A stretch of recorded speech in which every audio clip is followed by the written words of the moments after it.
This is Boadu TV. Truth and integrity.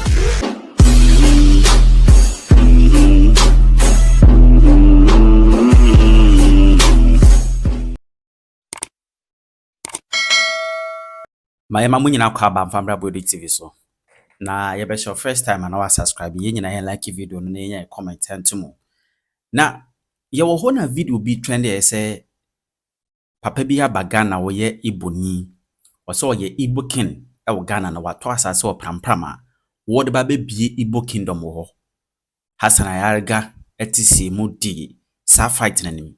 Enei ohene ne say wanu no ho 2013 video na saa idea nkwa wato atwen dadadadada ono onye Igbo king no opeja ne sa onye Igbo king oye leader edema Igbo fu a ewo Ghana na mu onye Igbo king zana no obetene somya na Boadu ene ni spokesperson ne nkanfo leader baako aye interview no na Hassan Ayariga tisim ka to ba mento wo phone no so kete we to na we ato afi a chopa aba tinya jatum we anu si hwa OSP nhwehwe anim no asan hyase Hamid Mustafa ene nkofo be 9 or prosecute om gidigidi say money laundry bi ne ho nkone buy over 200 million Ghana cedis afom sase Boadu ewremu Hamid the lawyer kasa OSP waben oyebi. All of what has been happening is generated anger in some people is generated laughter, some people take it very serious. The foreign minister had a meeting with the with your colleague. Yes, yeah. Were you at that meeting? No, I wasn't. Okay. I went for so where are we on the matter? Well, excuse me. Yeah.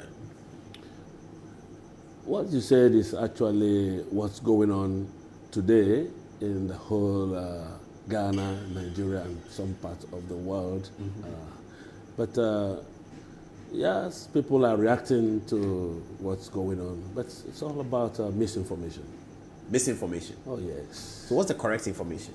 The correct information is that what was accused of never existed. As a matter of fact, when they said Igbo in Ghana wants to build Igbo kingdom in Ghana, have acquired 50 acres of land to build Igbo kingdom in Ghana. Well, it's a perceived information which never existed. Igbo leader, we call Eze. Our traditional leader is called Eze. Eze is our Igbo language. When you ask me what's the meaning of Eze, then I can tell you it's king. So when you hear me say Igbo king, it means the Eze Igbo. Okay?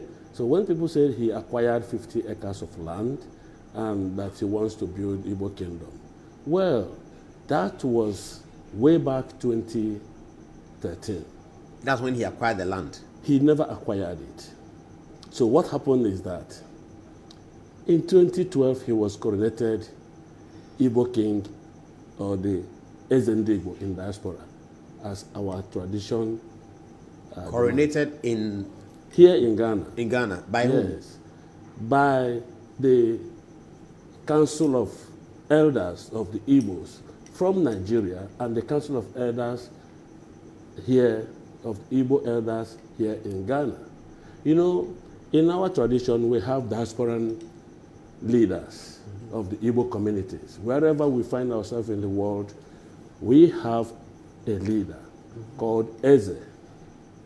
This very structure is to bring in Igbos together. It's to bring the Igbos together to promote our Igbo culture wherever we find ourselves in any part of the world. So we call it diasporan throne. So Igbos came here, Yes. Igbo chiefs came here to coronate him as the people king of the Igbos in the diaspora or just Ghana? in diaspora in Ghana. That's just the structure is diasporan throne. We in Ghana, the Igbos in Ghana, were given the platform, just as other Igbos living in the United States, in the UK, in Asia, China, Japan, and so many other parts of the world, and some other African countries. So wherever we have our people, there is diasporan throne of the Igbo community. So he was being coronated to be the leader of the Of Igbos the Igbo in Ghana. community living in Ghana. Not Nigerian community, just Igbo. Igbo community, Okay, excluding Yoruba. excluding Yoruba, Hausa, and All right. Okay. tribes. So this happened in 2013 2012. with the knowledge of the Ghanaian authorities. Oh, very well, yes. Which authorities? The Ghana Traditional Council or what? Of course, Ghana Traditional Council are aware because after his coronation, Ghana Traditional Council recognized him. Okay. Yes, So this 2012.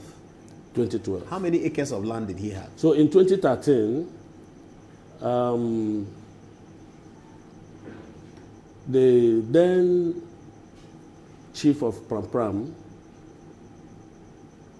is his very good friend. Even before he was coronated a king, he built primary school in the community of this. Before he was coronated in 2012, he built a primary school in Pram Pram. That's correct. He has good relations with the Pram Pram chief. Yes. The Nene something. Yes, yes, yes. Okay. So, and the chief offered him this very plot of land to come and bring development to his community. 50 acres. Yes. So he didn't quite buy it. Well, It was a friendly gesture. well, a kind of friendly gesture, but along the line, he discussed with the chief of the Pram Pram what he actually want to bring. You know, in those 2012, 2013, there was some kind of misunderstanding between the Nigerian traders in the market, mostly the Igbos, in the market. So this market misunderstanding that the Igbos or the Nigerians to leave the market. So our Eze and the chief in council were brainstorming what to do to really put this under control. So the idea of building something like a mall, just like you have Chinatown and the other, so that maybe our people can have this place for their trading to avoid having these problems all over the place. So that was the first idea, and before this opportunity of 50 acres of land came. And then my Eze, I want to avoid the language king. Okay. Because it seems like bringing a lot of problems. Yeah. So with the elder in council, they met with his friend and discussed this very idea, and that space of land was offered to them that they can come and bring development in the community. 50 acres. Yes. Okay. He even offered more than 50 Offered acres. by the Pram Pram chief or the Yes. Ningo chief? Yes. The Ningo or Pram Pram? The Ningo Pram Pram. The Ningo Pram Pram. Ningo Pram chief, Pram, okay. Yes. All right. He even offered more than... So this is about 2013, 14? 2013. 13, okay. So he even offered more than 50 acres. Okay. But my elders said, oh, let's start with 50. So after about 3 months of that discussion, Eze and the chiefs and council, they went to him to really negotiate for the payment, how they can pay for the land. And he said, that land has a litigation. That for that moment, they should wait. The same land he had offered Yes. had litigation. Has a litigation. So when he was offering it, it had litigation. Who knows? Maybe by then, He wasn't aware. He wasn't aware. Okay. So he told them to go. So after he must have resolved the issue, he will invite them to come back. So after some time, from 2013 to 2014, after several visitations to see if they have resolved this issue, nothing positive comes out of it. And that's how that land issue was abandoned. Oh, it was abandoned? Yes. Because the chief could not give vacant title, as they say in law. Could not even go further in discussing about the land because of the litigation. Okay. So he never came back to say, okay, he have resolved the matter or not. And after several visitations and nothing positive comes out, my people forgot about that land. And up till now, nothing of Igbo kingdom or Igbo village was achieved. Okay. So where does he live in Ghana? Where? The Eze. Where does he live? Eze lives at East Legon. He doesn't live in Ningo or Pram Pram? No. Does he go there for functions? As a matter of fact, as our Eze, he have good relationship with Ghanaian chiefs. And also, our people, wherever we are, we have our own people, our Igbo people living in Ningo. We have our Igbo people living in Aflawo, as is. We have our Igbo people living every part of Ghana, in every part of Ghana. Should we be frightened about that? So, should we be frightened that there's Igbo in Aflao, there's Igbo in every part of Ghana? Eze's people are all No, over. you shouldn't be frightened, because you Why? can simply say, wherever there is business or wherever there is money, there is Igbo. Wherever there's money. There is Igbo. Hey, Ojuku. We are good traders. Ojuku. Ojuku. Go on is coming, oh. Ojuku. Well, That's frightening. yeah, not frightening. I'll come to you in a minute. It's frightening. Not frightening. Wherever there's money, There is Igbo. wherever there's business, There is Igbo. in Ghana. Yes, Ghana is a peaceful place. It's a good place. But Nigeria is bigger than Ghana. Not about size. So why doesn't the Igbo stay in Nigeria and just come to Ghana for holiday? Why are they coming to Ghana for money, for business? One thing you will know about the Igbos is that Igbos are good travelers. Not just Ghana. They travel a lot, eh? Not just Ghana. Wherever you go in the world, if you don't find Igbo man, please take your bag and leave. Nothing good is there. So Eze doesn't want to do an Igbo kingdom. He's just leading the Igbos in Ghana. Not at all to do an Igbo kingdom. He never even talked about, when you watch the video that they said is making round, he never mentioned about Igbo kingdom. He never mentioned about Igbo kingdom. Why is he interested in making friends with important politicians, Eze?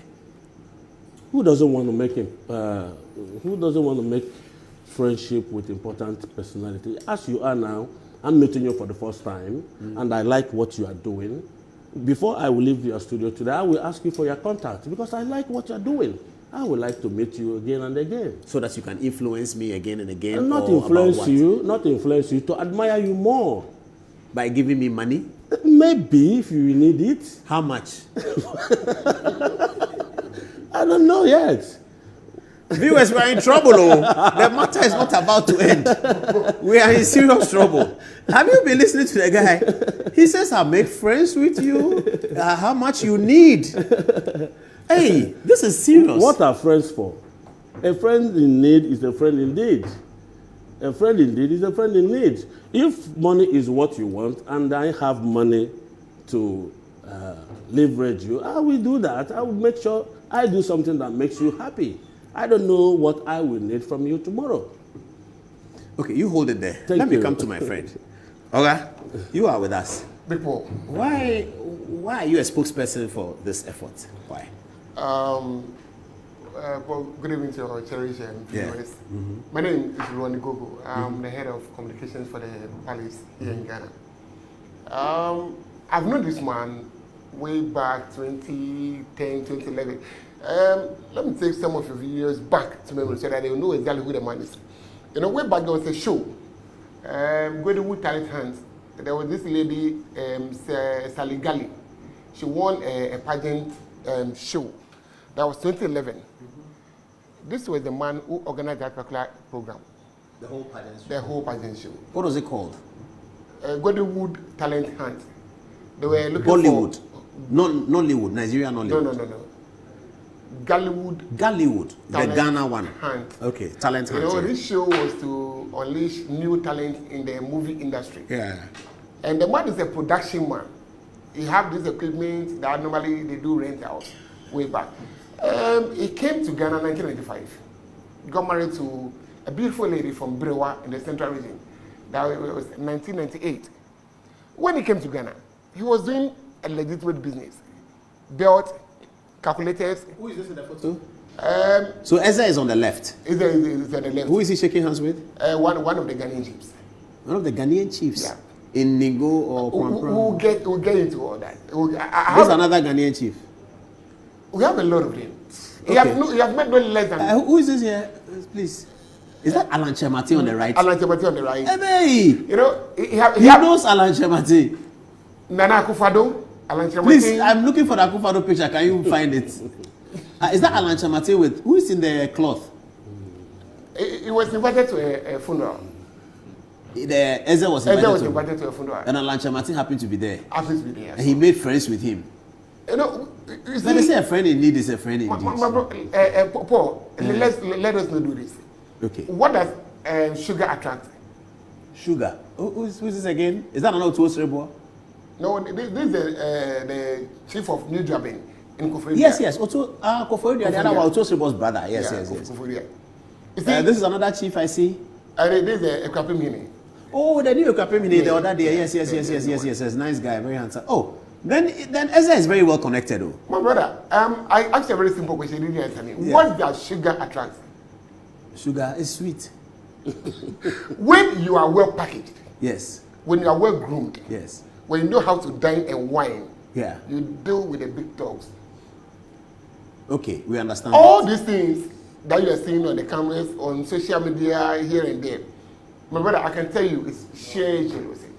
Oh, that's Mahmoud Bawumia in there. Yeah, Bawumia. Oh, this is getting very interesting. If you will see a picture with him and the current president of Ghana. Oh, I've seen that with President Mahama. I've seen that. And you see, some of these pictures were taken way back. Yeah, it looks like 4, 5, 7 years ago. You see, the moment you ascend the throne, what you have to do as a legit person is to build a network. Because in Ghana, all you need is business, connections, and network. So what throne did he ascend? What throne did he ascend? He is the leader of the Igbo community in Ghana. We are hearing rumor that this man he does trafficking. He brings girls to Ghana to do... Yes, I have Hassan Ayariga here. Who said that? On Tuesday. And you see, Paul, this is a very highly respectable platform. I came well prepared, but I want to be measured with how I toe on that lane. You see, as a leader, Paul, I don't think you make you just pick and choose the words you have to use to describe people just because you've heard it. Yeah. I'm a journalist by profession. Yes. Before I will say it, I have to have backup evidence. Because when you meet me in court, I have to come well prepared. And I always tell my people, if you want to come to me like a man. Because when I'm coming, I'll come to you as a man. We have foreigners in the country. We agree. We came here to hustle to work. It is only the grace of God that the crown was bestowed on us as a leader of the Igbo community in Ghana. Nigeria is big. You have Yoruba, you have Hausa, there are a lot of them. But the Igbo community is the biggest. Like when they come to Ghana, Igbo is the biggest in Nigeria. There's no way, brother. There's no way you go to Ghana that you don't see Ashanti man there. Ashanti have a lot of people. When you go to the Ashanti Kingdom, they have a lot of free people. There's no way you go, you don't see an Akan there. There's no way you go, you don't see a Voterian there. But in Ghana, we all know the Ashanti people are many. When you go to Nigeria, the Igbo is big. Every Igbo man is a business-oriented person. He wants to make money. What Igbo man can do and ever can do. put an Eze at the roadside, give her 100 Ghana cedi, she will start selling orange and make profit. Put Igbo man at a corner, give her 1 hour, you come back and you see profit. But we have the Kwawus in Ghana, they do the same. Thank you. Yeah. Why are we talking about the Igbo people like they are bad people? I mean, they are all men, bad. But they shouldn't come and take our land and say that they are kin. My brother, this is purely misrepresentation. Okay, now, when you call me Eze, it means king. Like Nana, like Ohene. There are people whose names are Ohene. Thank you. When you say Eze in Nigeria meaning king, if this man wants to call me, maybe as a leader of the Igbo community, Eze, I greet you. They will greet you. There's a pastor called Jerry Eze. Is he Eze Igbo? is king. Is he an Igbo man? That I don't know. But once you have Eze, Jerry Eze is an Igbo man. Jerry Eze is an Igbo man. You know, just like someone can answer James King. Yes. Or King James. Yeah. You understand me? These are names. Then if you want to interpret what is Eze in English language, like myself, if I see an Igbo man, I will say, meet my Eze. I will not say meet my king. Okay, because we will speak our language. Just like in Ghana, you say, you come and meet my chief. Yeah. This is Nana so. If you meet someone, a Briton, come in, you will say, meet my chief or meet my Nana. He will ask you, what is Nana? You say, oh, it's chief. What do you mean by chief? You say, oh, in your way, you call it king. This is how we address our kings. Is Nana or Is chief. he from a royal family? okay, yeah, let me finish. When you Finish the point. I'll come back. You see, with a diasporan leadership, you don't need to be a royal or have a royal lineage. Okay. As we are here now, let's say we are all from Labadi or La. Okay, we are not in Accra. We found ourselves somewhere in Bungahafo. Or New York. Or Flower or in whatever. Okay, now we are 10 here.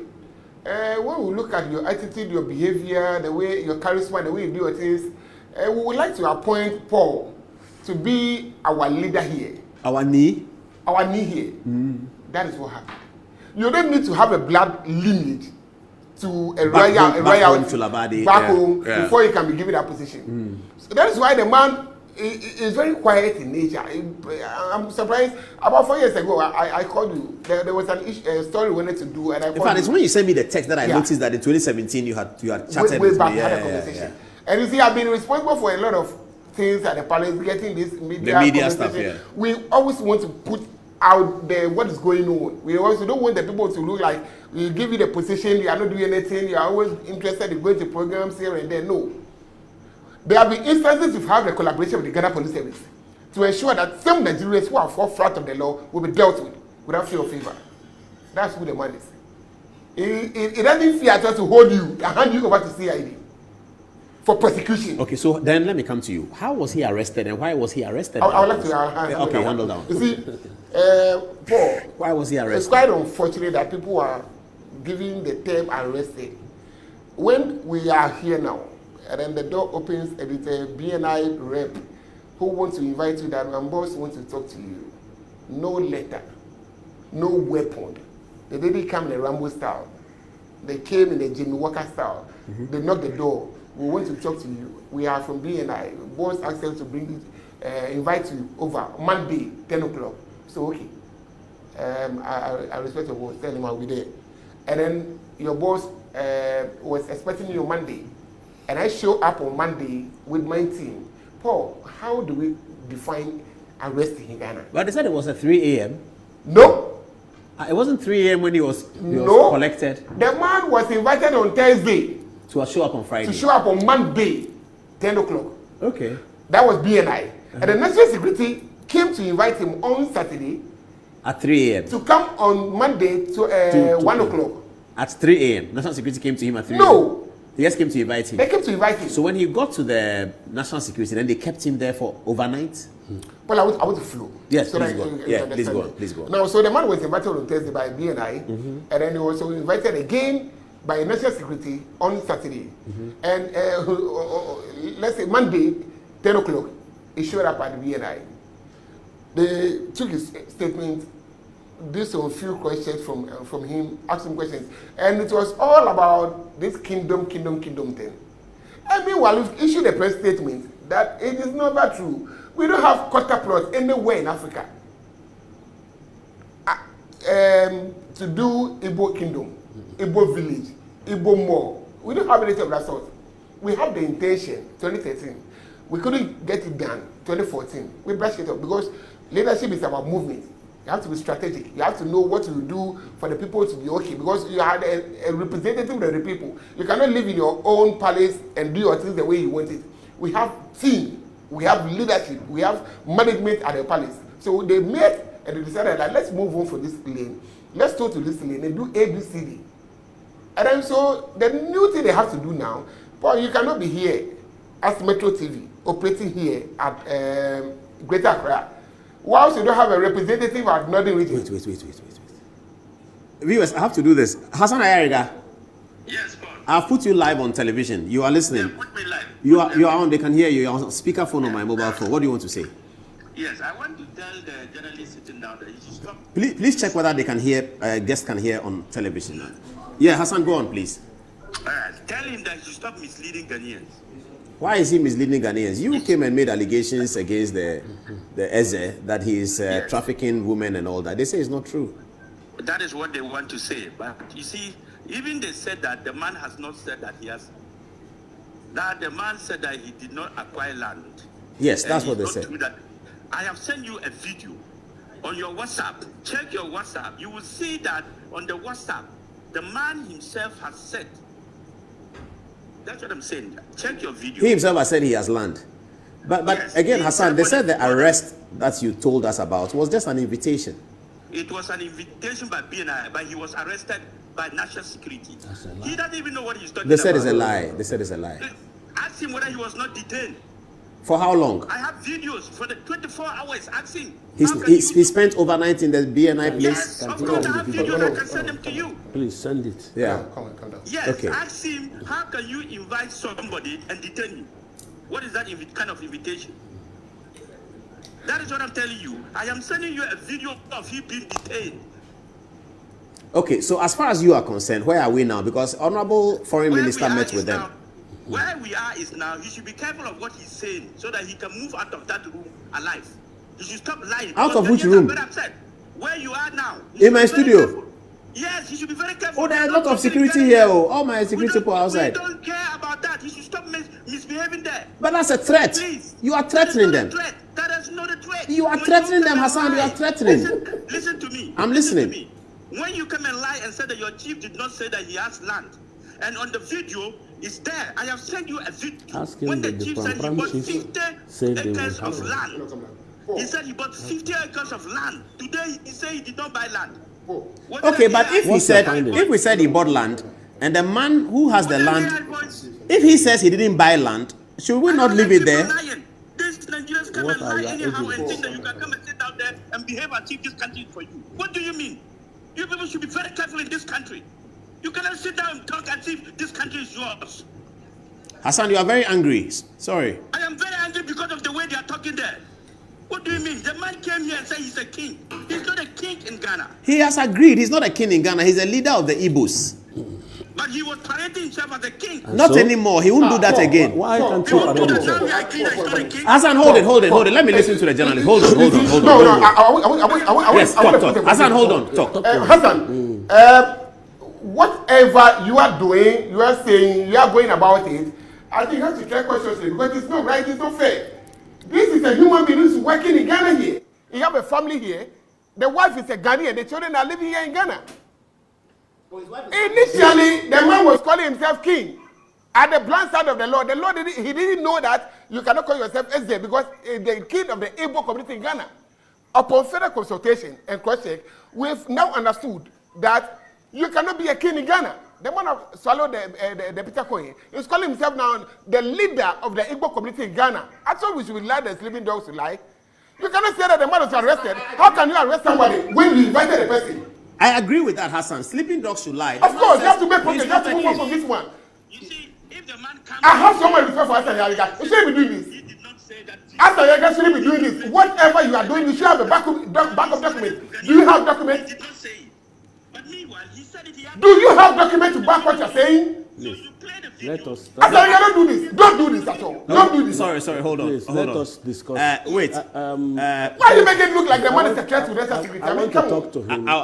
You want to talk to him directly? Please, relax. You want to talk to him directly? Yes, I want Hassan, to talk to him. I think that your anger is justified. Please, However, cool down. the man says that Let I me- am please, not let me taking clear- land. If I was calling Wait, myself wait. king yesterday, I want to clear it. Hold on, Relax. calm down. If I was calling myself king yesterday, I am not calling myself king today. Yes. So you should move on from that. No, you cannot say that. Listen, Because it's Eze. listen, my friend. Hold on. Don't get angry. Okay. Listen. Okay, talk to Hassan. I will Honorable. do this after the issue. No, it's Honorable.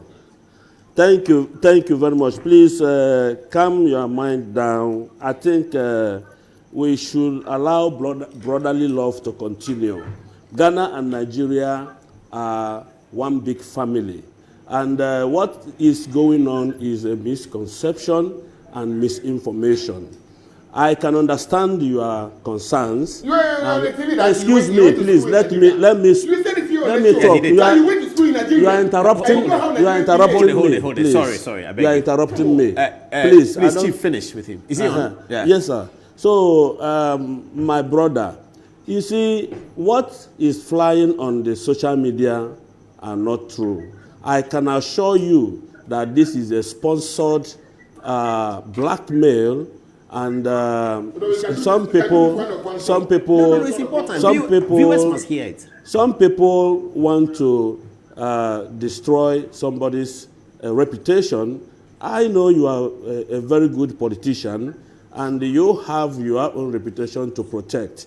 If tomorrow you begin to hear on social media things that you never did and things that you never imagined, or what you don't plan to do, that people are faking it all over the place against your name, I don't think you will be happy. What happened in this issue, I know that you said there is a video where Igbo said he have acquired 50 acres of land. Yes, there is a video. If you play that video from the beginning to the end, you will then understand exactly what he was saying there. You know, a week after he had an encounter with the Ningo Pram chief, where this land was offered to him, with all the agreement made, he believed within himself that we have acquired that land. That was in 2013. If you check that video, his picture on that video and his picture of today, you will know it's an old video. He was much younger then. So 1 week after that encounter with Pram chief, where this land issue was discussed, he had a TV interview, a Crystal TV interview. And they asked him, the person interviewing him asked him, what, now you have been made a chief over your people, Igbos living in Ghana, what is your plan? What do you plan to do for your people? So excitedly, he said, we have acquired 50 acres of land. But as a matter of fact, there was no transaction done on this very particular land issue. Please, as a senior citizen of Ghana, I want you to go deep down to investigate this matter and find out if there was, you are interrupting me, please, to find out if there was a transaction of this very particular land, my brother. So please, don't take this as a serious matter, because we might be misleading our youth on this very matter. Let's try to do further investigation. The Ningo Pram is just somewhere by the corner. We can quickly do our fact findings to be sure that if this happened truly or not. There was never a land acquired. Okay. To be very honest, my dear brother. Please. Yes. So, Hassan, is it getting better? Now let me talk to you. Yes, he can hear you. Okay. I also want to let them understand that we in Ghana here, we are not against foreigners coming in Ghana. But we have a problem when people think that our sovereignty is theirs. We are trying as much as possible to protect our lands and to make sure that Ghana and Ghanaians live in peace and in harmony. Now, I have not made a video telling you that Pram chief or the chief of Igbos got land. They made a video to say that they got land and they are going to build an Igbo kingdom. If you come out and say that video is not true and it's not, you did not do it, or it was in 2030, but you made that video. We did not make that video for you. Yeah, he says that they moved beyond that. He said he just said it out of excitement. No.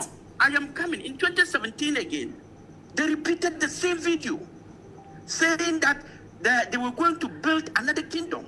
It is not me who has come to put words in their mouth, or Ghanaians who have come to put words in their mouth. You are a settler in Ghana. We agree that you are a settler. No, we don't have problems with Igbos.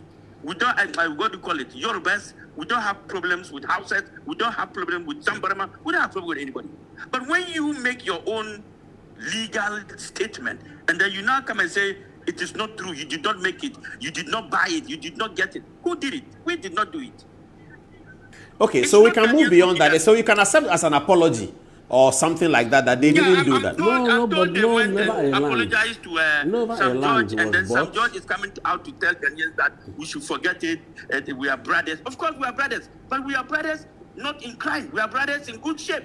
If you want to take what belongs to us, we will not agree. That's okay. But Hassan, you also said that he sponsors prostitutes. Can you also apologize for that? Me? Yes. You said that he sponsored project. Come Yes, on. you told me Mr. on Paul. Tuesday here. Mr. Paul, I have evidence. I don't just talk things anyhow. Please, I don't say things. I have people in circle who have come to me here and have explained to me what is happening and how much royalty they are paying to the kingdom. I have people from the Abosenkai shops, That's a strong boys claim. who are working there, who have contributed monies to the kingdom.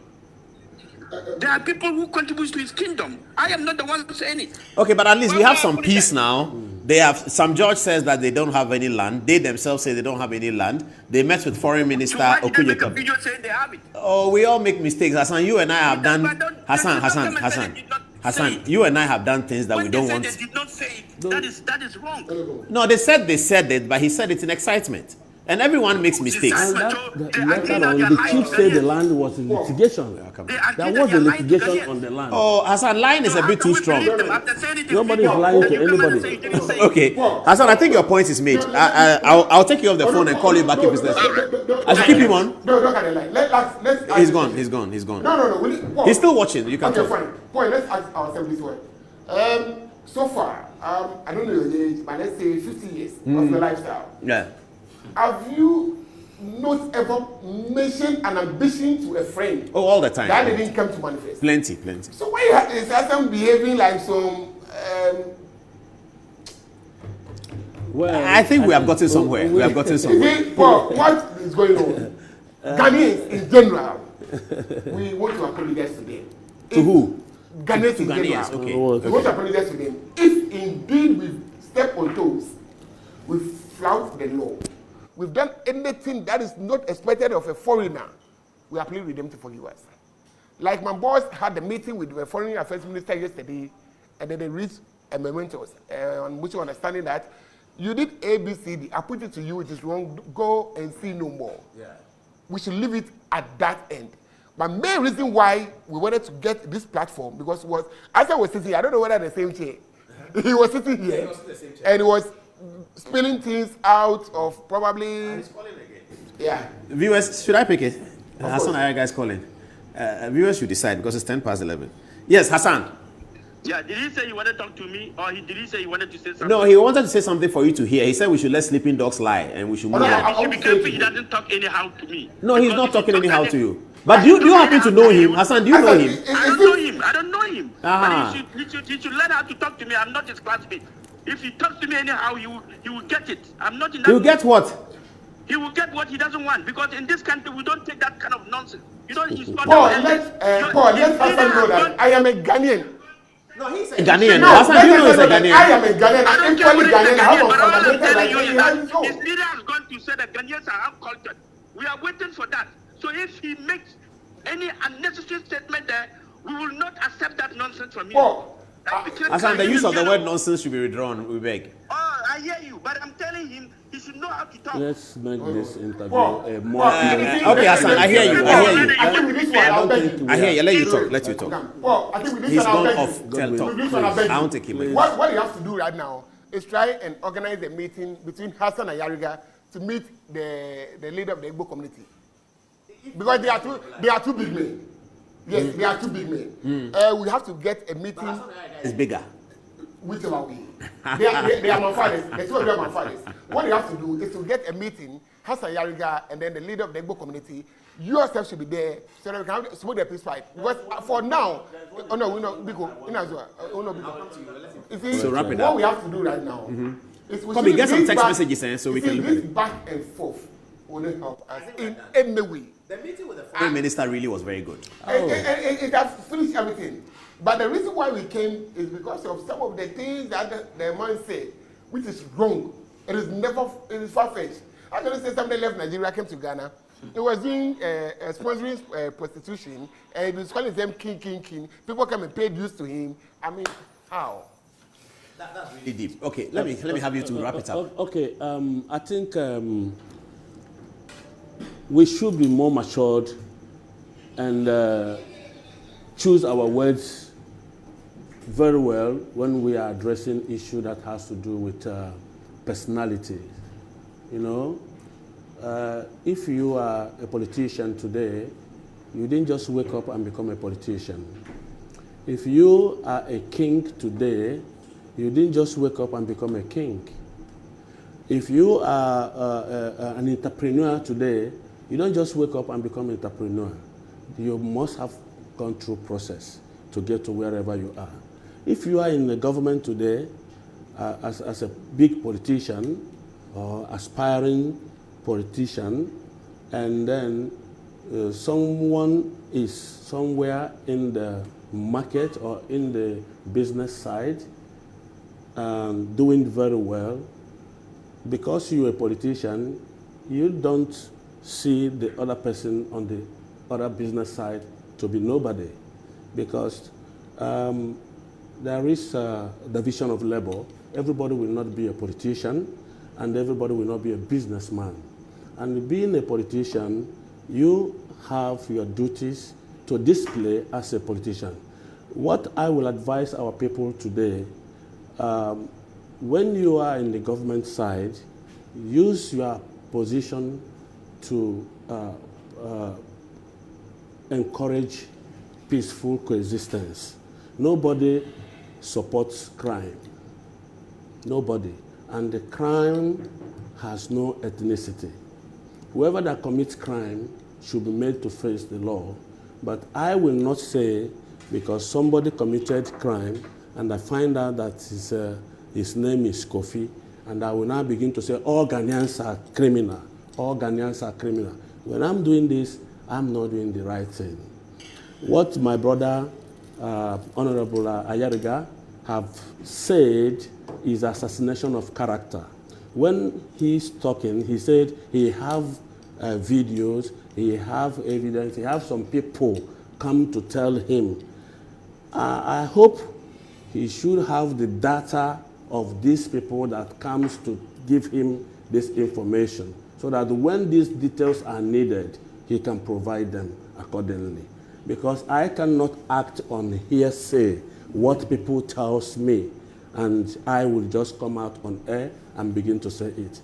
When you want to talk about something, you should be prepared with the evidences. And in evidence has three categories. When you want to provide evidence, and you provide me a historical evidence, I won't take that as a fact. I will need an internal evidence. When you provide me internal evidence, good, but I won't take it as a fact until you provide me a practical evidence. Then I will know. Let's see whether people are. Yeah, quickly. So when the man ascended the throne 2012, up to now, if Metro TV have a reporter in Central Region, Paul officially assigned the person to Brewa, the central region. Brewa. That's the where that is where the wife hails from. So his wife is Ghanaian. From One Central wife, region. two wives. Brewa. He has one wife. Only one beautiful. He wasn't married. Only He one came, beautiful and wife. but he wasn't married before he came to Ghana. No. When he came to Ghana at a very advanced age. 1995, he came to Ghana 98, and then he met and married a woman. When he got to Brewa, His first marriage. as the first marriage. I see. But when he gets to Brewa, the man has built a toilet facility there, schools there, dug a couple of boreholes over there.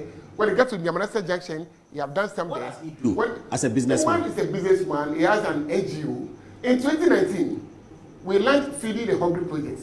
This is to take care of the people who are begging on the street. Okay. We provided with the kitchen, and then they will cook the food and then go and share on the street. That is one. Two. For 1 day, 2 days, 3 days? Oh, no, it's a project that we do probably once in a month. Okay. Feeding the Hungry project. Okay. That is one. Two.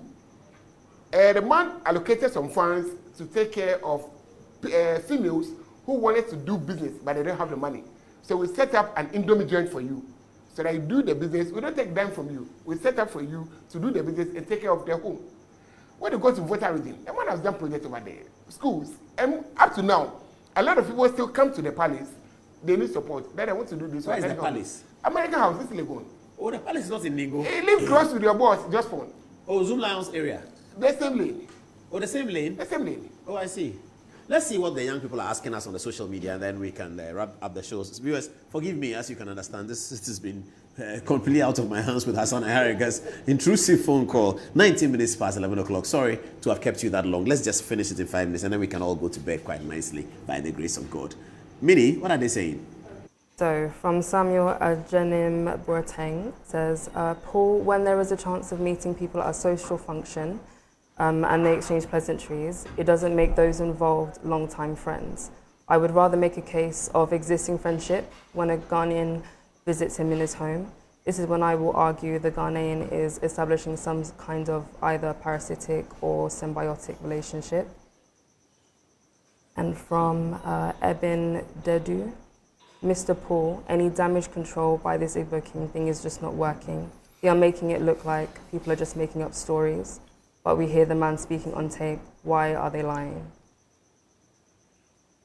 And from Atalondongo, Paul, what is wrong with an Igbo man being a king for his people? He's not a king for Ghanaians. Even if he acquired the land, it's for him and his people, not to govern Ghanaians. All right, thank you. So Prince Charm Chapo says, Nigerians are our brothers, but you see, they are smart people and always want to dominate. We should be mindful as Ghanaians, and of course, we'll be mindful as authorities. Now, Atola Dongo Robert says, Paul, what is wrong with an Igbo man being a king for his people? He is not a king for Ghanaians, though.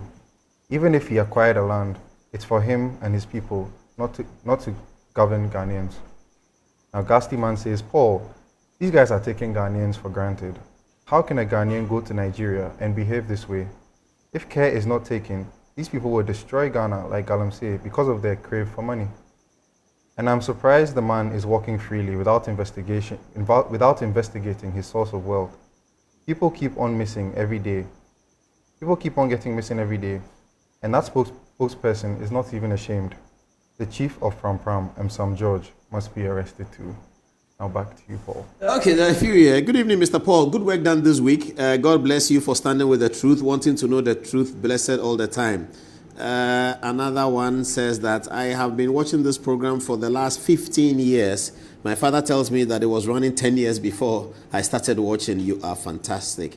Okay, another one says, Apostle Paul, I'm writing to you, he says, from Denmark also. Okay, he's writing from Denmark. He says, one of these Igbo guys called Simon Ekpa declared himself a prime minister of Biafra state in Finland and was subsequently arrested for inciting violence and terror attacks on non-Igbo Nigerians. Nigerian government has requested his extradition to Nigeria to face charges for his activity. Another Igbo guy called Namdi Kanu was also arrested in Kenya for similar crimes and was extradited to Nigeria. Good evening, Ghana official. The activities of these guys in our country is a threat to national security. Says, my name is Mubarak, I'm in Denmark. Is Kanu an Igbo name? Kanu is an Igbo name. So Wonko Kanu, my favorite footballer, is Igbo. Yes. Wonko, Oh, yeah. the striker. Oh, very the well. tallest footballer in the world. Yes. He's great. Oh, he's Igbo. Oh, yeah. What's up? Let me do football. Samson Siasia, is he Igbo?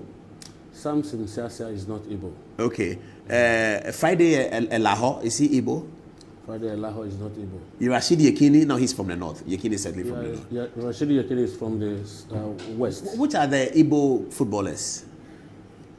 Police, I don't add this to the tape. This is my own personal conversation. We have handful of them. Give me one who is popular. JJ Okocha, is he Igbo? JJ Okocha is Igbo. Sunday Okocha is Igbo. Sunday Olise is Igbo. Oh, Sunday Olise scored that goal that almost got me to when I was in the university. I was on the 3rd floor and Olise scored a goal against Spain. And I almost fell down from the 3rd floor. I would have died because I was so excited in that 1998 World Cup. Oh, Sunday Olise is Igbo. Yes. Oh, you guys have cool guys. And Peter Obi is Igbo. Very well. Is he going to win? Well, that's politics. You can't predict politics. I see. Has Nigeria ever had an Igbo president? Yes. Apart from Ojukwu? You mean Nigeria or Igbo? Has Nigeria had an Igbo president? Apart from Ojukwu in quotes. Not Ojukwu, Nnamdi Azikiwe. Oh, Nnamdi Azikiwe was Igbo. Zik, yes. One of the founding fathers. Yes. Yeah, the 3 founding fathers, Igbo, North, and Yoruba. Yes. Ah, okay. Well, my favorite Nigerian politician is Ojukwu. Oh, okay. I really like him. He's also such a scholar. I read about him, and he was in Ghana in the Ebri Accord in the 1960s when they signed the Accord. I really like Ojukwu. Oh, Sunday Olise is Igbo. Oh, that's good. That's good. Wow. But we don't want an Igbo king in Ghana, boss. We really don't. Well, there is no Igbo king in Ghana. What will excuse me? Please let me. That's our personal conversation. Please let me address these things. There's a way we really understand this Igbo king stuff. It's not as the way people look at it. There is nothing like Igbo king in Ghana. What we have is Igbo, just like Igbo people have. So leader of the Igbos in Ghana. Leader of the Igbos, and what we call it is Eze. Every head of the Igbo community is called Eze. But is it also a name given to people? You can give it to anybody. Okay. But that is not. Just like Nana. Do you understand? Okay. You call some people, you call them Nana. But we know what Nana stands for. So this Eze in the Igbo means the leader, the head of the Igbo community. Every people living together are called community. We have Ghana community in Nigeria, in Lagos, in Port Harcourt, in Onitsha, in so many parts of Nigeria where Ghanaians are living. Okay? Excuse me. Even in my own village, in my own house, I have Ghanaian boys, about 3 or 4 of them, that does this construction work. Each time I come back to my village, I move with them very closely, and my people ask me, you move with these people as if they are blood brothers. I say, yes, I live in their country. I know them. Wow. So, I want to correct some impression. Yes, Paul. please, finally. You see, it's not about Igbo king. I don't think that is the issue here.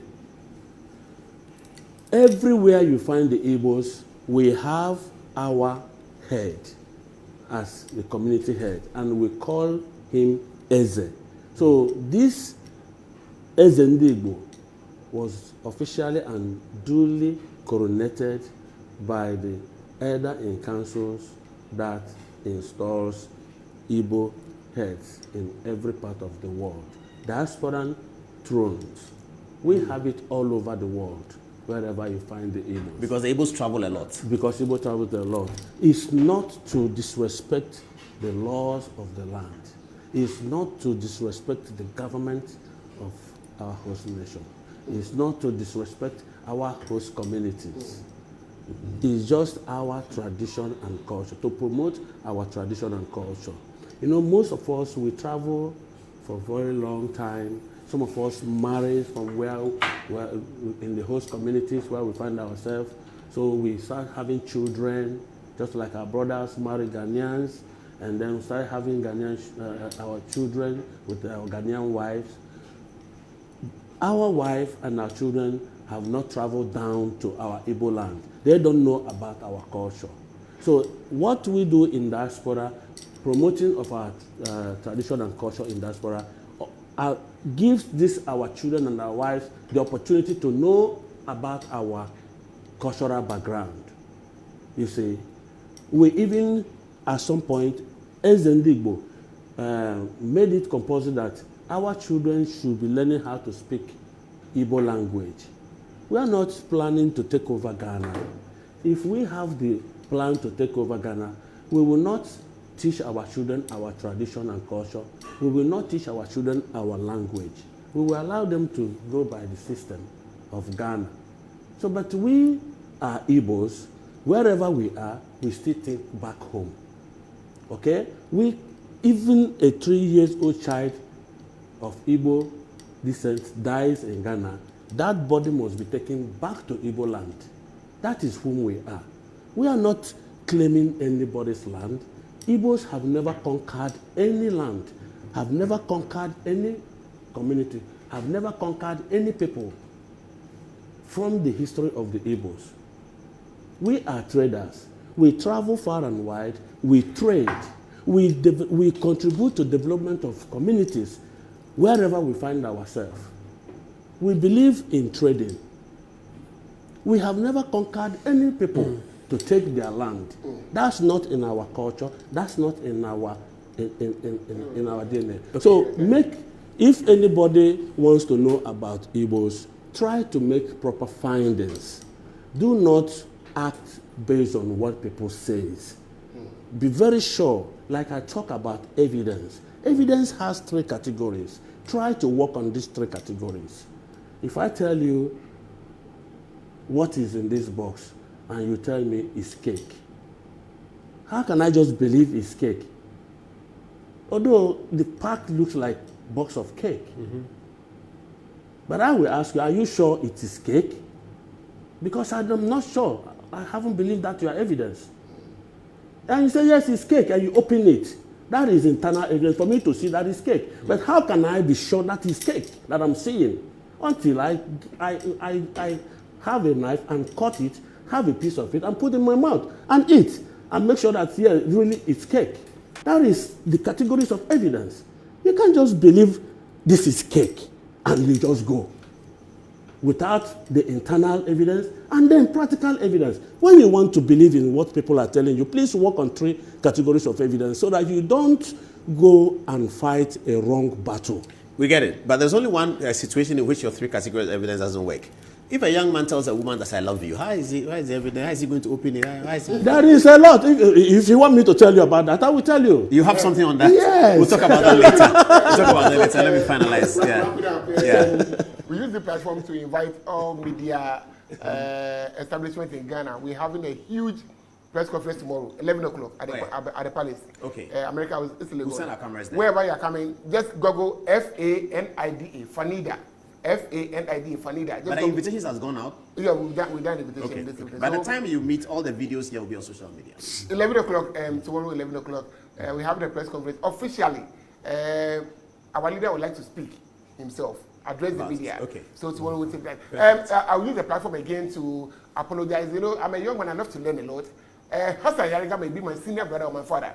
If I said anything wrong that I didn't do well, I'm sorry. I've got a lot of messages here, being carried by emotion. I should come down. I will not spoil the show. Okay. I get all that. I love to learn a lot.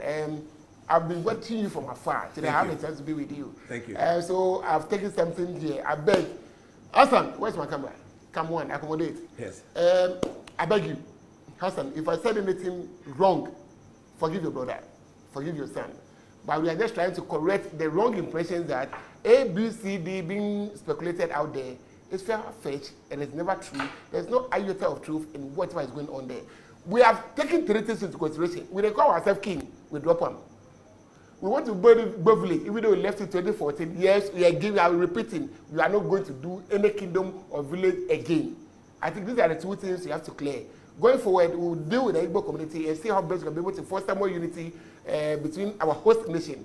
We remain loyal to the truth. The Ghana Traditional Council, the Greater Accra General House of Chiefs, the National House of Chiefs, we remain loyal and we always respect the laws of Ghana and will not do anything deliberately to offend the laws of Ghana. A press release just came in from the Office of the Attorney General's Department. Dominic Ayini indicated that he was going to pursue Joseph Yamin, who is the national organizer of the National Democratic Congress, and another who was also a member of the NDC, I believe is a regional organizer or something like that, Abanga. And he also added that in addition to the people mentioned in Professor Frimpong Boateng's report, that they were all going to be looked at in some detail. It received mixed feelings in the society. Some unrepentant MPP apologists said that, oh, don't mind him. This is just smoke screen. It's a lot of smoke and mirrors. He's just going to target MPP people. He's just pretending that they are also dealing with their own people, so ignore him. Some NDC members were concerned that Joseph Yamin does not even have a mind. He has nothing to do with Galamsey. He doesn't go near mine. He doesn't do anything with Galamsey. Sometime late in the night, around 1 a.m., 2 a.m., when I was still going through my files after Good Evening Ghana, as I usually do, I got text messages from people I don't really know well. And it was something Yamin had written, something in great sarcasm, that Yamin had written on social media about the lion has been woken up and he will tell the story and something like that. Almost like a threat to Dominic Ayini, something like that. It sounded like an A+ type of thing, you know, the things they do. So I read it and I said, well, is this from Yamin? They said yes. I said, okay. So I continued to monitor the space to see what happened. Then the next day, usually as I was monitoring Obi's show on Asempa, Mustafa Bande was quite irritated about the Dominic Ayini press release. And he spoke very passionately against the Attorney General and even indicated that there were people within the NDC who were not happy with the success, as he put it, of John Dramani Mahama, and that such people will be smoked out. He didn't quite say that the Attorney General was one of them or not, but it clearly indicated that Mustafa Bande was very, very angry. It's difficulty in getting US dollars to buy at the banks and its negative impact on business. The statement is by Concerned Importers. Okay, it's back. The statement is by Concerned Importers of Ghana. That's what they call themselves, and they have a letterhead. They said, we write to bring to the attention of the government difficulties importers face in our attempts to secure US dollars for our business. As businessmen who import goods from abroad, our main trading currency is the US dollar, which we buy from home for our external transactions. And the cedi's recent stability against the dollar came as good news to importers and traders for obvious reasons. However, they say, just as we began to revel in the stability, we are now confronted with another challenge of struggling to buy US dollars from the banks. I'm sure they mean the commercial banks. For some days now, our members have been left in limbo as many of the banks claim they don't have US dollars, a development which has compelled importers to resort to the black market for dollars at exorbitant rates. On paper, the cedi is supposed to have stabilized, and the dollar is supposed to be sold to us at 10 cedis 30 pesos. However, what is on paper is not the reality confronting us. The banks are not selling, and our members have had to resort to the black forex market to buy dollar as high as over 13 cedis for $1. This situation is not business friendly and not fair to us and the general population. If this is not checked to ensure the banks sell dollars to importers at the approved rate, prices of goods will continue to go up. We cannot understand why it is difficult to get dollars from the banks at approved rates when the Bank of Ghana has been given assurances. And by this statement, we want to appeal to the government and the Bank of Ghana to let what they announce on paper be the reality. How can the Bank of Ghana announce 10.3 cedis pesos to $1 and the banks won't make the dollar available because they don't believe in the rates? They're asking a question. Is it that the banks don't believe in the rates? I don't know. The disparity between the BOG's rate and the reality in the forex market is too wide and concerning. If the cedi has really stabilized as is being portrayed, then The Bank of Ghana should compel the banks to have confidence in its rate and sell dollars at same rates to traders. The present situation, they say, where the BOG only announces forex rates without the bank selling dollars is deeply worrying. And the statement is signed by Robert Tete Norte and Francis Oti Boateng, convener and secretary respectively. They insisted that we have to read this statement for them. So we have done justice to that. If you have the same experience or if you have a contrary experience, please share with us on your on the Good Evening Ghana official. Send us a text on it. Mohamed Amin Anta, the immediate past finance minister, is telling the MPP something. What is he saying? It's related to the performance of the economy under the NDC, which many people applaud so far, that the NDC has done fantastic with the economy over the last 6 months. But Amin Anta has a message. On his letterhead as a member of parliament for Karaga constituency, he says that MPP must regroup quickly as NDC policies fail. Why does Mohamed Amin Anta, the former finance minister and also the former minister of state at energy, think that the NDC policy is failing and so MPP must regroup? This is what he says. He says, it is not unusual for a party defeated in elections 7 months ago to face the internal problems we are currently experiencing. This is a phase that will undoubtedly pass. The new patriotic party will rediscover its winning formula well ahead of the next general election. Unsurprisingly, our opponents, the NDC, have so far failed to demonstrate the competence needed to meet the expectations of the majority of Ghanaians. The goodwill they enjoyed at the outset of the administration is rapidly eroding under the weight of failing policies. Is it not too early for Amin to say that? Anyway, let's listen to him. Over the last 6 months, he says, we have seen taxes increased and extensions of taxes that were due to end this year, with the latest increase in the Dumsor levy coming into force today, July 16, 2025. The government has refused to heed the plea of Ghanaians, including transport associations, regarding the potential increase in transport fares due to the levy. This levy will worsen the cost of living for Ghanaians. We have also seen the dismissal of innocent Ghanaian youth from employment and heightened insecurity. It is deeply troubling to learn that a government that promised jobs will implement measures that takes jobs away from the very people who voted them into office. If you have recently lost your job, please know that the NDC has abandoned you and shows little concern for your welfare.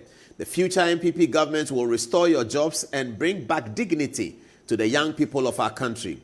Notwithstanding the artificial boost in the value of the cedi, prices for goods and services remain very high. Electricity tariffs have also doubled, resulting in a total of 17%. With only 10% rise in basic wages, Ghanaians can no longer rely on their disposable income to support their families. Not only are the false narratives about the economy they inherited being dismantled, but their attempts to win the sympathy of the people of Ghana through propagandist economic figures is also crumbling before their very eyes. Despite the denial by the governor of the Bank of Ghana regarding the intervention in the forex market, the International Monetary Fund's latest staff report revealed that the bank intervened with 1.4 billion in the first quarter of 2025. This confirms our assertion that the intervention was supported by international foreign reserves accumulated by the previous MPP government. Additionally, the large accumulation of non-existent payables used to generate a high primary fiscal deficit for 2024, based on which they claim there was a breach in the IMF program, can no longer stand. We don't understand this part. I mean, this is a bit too technical economics. The large accumulated of the non-existence payable used to generate high primary fiscal. Hey, Mohamed, I mean, not all of us are economists, though. Anyway, let's move on.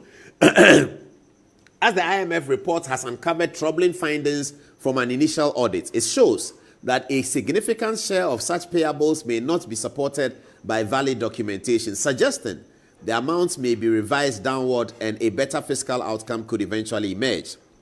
After claiming high market confidence in the economy at the start of the year due to oversubscription of government papers, the market has now shown that policy inconsistency can cause multiple auction failures. Out of a total of 28 treasury auctions held from January 3, 2025 to July 11, 2025, 13 auctions failed to meet the target, with bid cover ratios below 1.0. Despite high participation earlier in the year, these auction failures indicate investor fatigue as the government continues to manipulate rates at the auctions to undermine price discovery. The failure also suggests a declining investor appetite for government securities, partly due to policy uncertainty. The government must proceed cautiously in its efforts to reopen the bond market, especially in the light of the recent debt exchange program, as the government aims to mitigate risk in the debt portfolio by extending its maturity profile. It must do so responsibly to avoid jeopardizing the significant progress made in restoring debt sustainability through our successful external debt restructuring. The government must ensure that investors, particularly pension funds, are not unfairly pressured to participate in the bond market. They should do so based on a balanced consideration of cost and risk. Additionally, the credibility of the government financing commitment cannot be assured. The 2025 budget projection projects a financing of 56.91 billion for 2025, including net domestic financing 36.99 billion and foreign net 21.41 billion. As of 11 July 2025, auction data indicates over 6 billion in repayment as the government reallocates resources from vital sectors of the economy to cover auction shortfalls. This situation, he says, raises serious questions about the reliability of financing assumptions. As a result, many flagship programs of the government remain underfunded as ministers openly express frustration over cash flow constraints, even for budget lines approved by Parliament. It is worth noting that the government is only now planning to pay contractors using a loan it is obtaining from the World Bank, despite the Ghana Revenue Authority exceeding its half-year revenue target by approximately 4 billion cedis.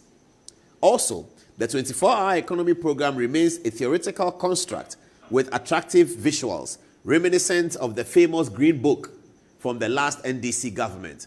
As the government has not allocated a budget for its realization, the launch of the program recently was meant to play to the gallery, as it is practically difficult to realize the objectives of a program that has no dedicated source of funding. I advise the Minister for Finance to utilize the mid-year budget review to clarify the government's financing strategy for the program and the economy. These and many other reasons demonstrate that the NDC's fanciful attempts to show courage in the face of unredeemable promises will soon become a reality for the people of Ghana to see. The upcoming National Delegates Conference and subsequent presidential primaries must serve as a rallying point for our party and supporters nationwide to cast off the weight of 2024 defeat and re-energize our front for victory in the next election. 3 years may seem distant, but in political terms, it is around the corner, especially as the cost of living gap continues to widen. The campaign for 2028 begins now. Let us rally behind the leadership of the party, for in unity lies strength. We have in the past overcome even greater odds to secure victory. We have the capability and the resolve to rise above our current challenges, regain the trust of the Ghanaian people, and return to power. I wish the party a successful and impactful Congress. Amin Anta is speaking like a presidential candidate. Is he interested in the thing? Mohammed, are you interested in running for presidential candidate for the MPP? But that's very well written, very well said, very well. He's writing like a scholar, like an economist that he is. A very useful Minister of Finance. I texted his people when I got the message, and they said he's out of town. And I told them that they should promise me an interview when he's back in town. So I'm sure that as soon as Amin Anta is back in town, we can have an interview with him. But kudos, some of the things you wrote were quite technical. We didn't get it. But generally, we understand what you're saying. And you are demonstrating a real understanding of the economy, coming as the immediate past Minister for Finance. Congratulations, Mohammed Amin Anta. Still on the MPP, before I get to Tornado and the OSP, the MPP is attending a congress at Legon on Saturday. Are you going to be there? I don't know whether I'll be there. Saturday, I'll play basketball, so maybe when I finish, I will just swing by. I don't have accreditation, but Metro TV has picked up some accreditations that I'm sure I can get one. So I may be there. Now, that congress is to do constitutional amendments, something like that, and to sort of amend the electoral college that will be running the presidential candidate, presidential challenge in January. Mumuni Baumia, I keep saying Mumuni Baumia. Mahmoud Bawumia will be at the Congress for sure. I'm sure everyone knows that. So will the other presidential aspirants. But the chairmanship race for the NPP is getting interesting because whilst John Boadu has said that he's going to be chairman, Edward Boadu has entered the race. Sounds like a very, very refreshing, sort of individual to enter the race. I don't know that whether many of you know him, but you know him. He's a media person, Global Media Alliance, blah, blah, blah. He's done a lot in the media. During President Kufuor's era, he connected Ghana to CNN. Those of you who used to watch CNN and you're watching CNN weather and you don't see Accra and you feel very sad, you see Cairo, you see Cotonou, you see London, and you don't see Accra. It was Edward Boaten's work that put Accra on the CNN thing. So now you see Accra temperature, so and so and so. He used to be a senior staff of CNN sometime in the 90s, and he came back to Ghana. He's a big PR brain. Generally, he's a brain of strategy. Edward Boaten is a strategic thinker in many, many ways. You know that he was ambassador to China, and he tried to bring a lot of money from China. The Sino-Hydro and all of that was wrought by him. Now, Edward Boaten has entered the race to be chairman of the party, and the people who are supporting him are saying that he is bringing a lot of refreshing ideas to the party and great leadership at this time when the MPP image is quite low. Because the MPP is fighting an image battle at this time. The party is in disarray and they are fighting an image battle. And Edward Boaten is the right person to be that image consultant to restore the credibility of the new patriotic party. Now, who is Edward Boaten? Ambassador Edward Boaten is a multifaceted global leader whose career spans diplomacy, strategic communication, media innovation, governance, philanthropy. Renowned for reshaping Africa's media landscape and deepening Ghana's diplomatic ties, particularly with China, as I said, he has brought transformation vision to both public institutions and private sector. As Ghana's ambassador to China, Mongolia, and North Korea, Boaten brokered multi-billion-dollar development deals, expanded educational opportunities for the Ghanaian student, and led humanitarian responses during the COVID-19 pandemic.